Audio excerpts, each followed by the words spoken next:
By show of hands, who here has ever made a mistake you couldn't stop thinking about? Now keep your hand raised if you've ever felt like that mistake defined you. Now look around, you're not alone.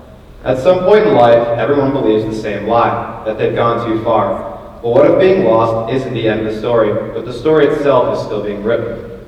This topic matters to me because I've witnessed what it likes to be completely lost but still make it out of the dark.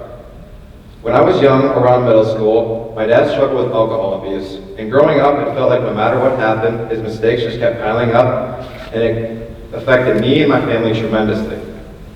It's easy in situations like my dad's to start believing that those mistakes defined him, that once you mess up enough, there's no coming back from it. And for a while, I felt like he kind of believed that. Until one day he realized what his alcohol abuse was doing to him and his family, and from that day forward, he stopped drinking. But I realized that his realization didn't mean his story was over, but the story itself is still being written. Because in the middle of his story, I would witness one of his relapses that changed my perspective on failure and mistakes forever. He had gone so long without drinking, and life hit him pretty hard this day, but he ended up relapsing. What ended up changing my perspective on mistakes and failures so dramatically is the fact that after his relapse, he kept pushing forward and he never gave up. I've witnessed that even when someone hits a low point, that doesn't mean they're stuck there forever. Change is possible, growth is always possible. And that's why this message matters to me so much, because I've witnessed how easy it is to feel lost, but I've also witnessed that being lost doesn't mean you're gone. In fact, according to Harvard Business Review Synthesis of Career Studies, 90% of successful people fail repeatedly before succeeding. Failure is not the opposite of success, it's a part of it.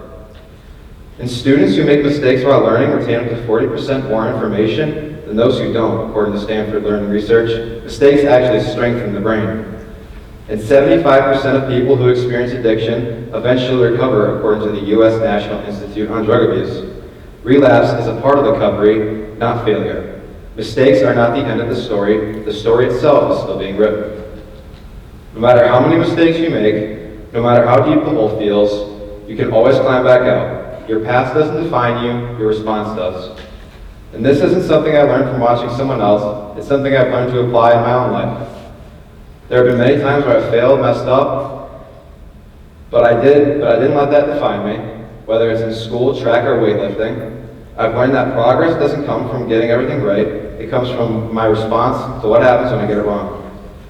At the beginning, I asked you to raise your hand if you've ever felt defined by a mistake. A lot of hands went up. For a moment, the room was filled with people who felt lost. But here's what matters. You're still here, you're still learning, and you're still changing. Being lost doesn't mean you're broken, it means you're human. And mistakes, failures, and past choices don't get the final word, growth does. So if you ever feel like you've gone too far, remember, the fact that you're questioning your path means you're already on it. That hand you raised earlier, that wasn't failure, but the story itself is still being written. And your story isn't over. Thank you.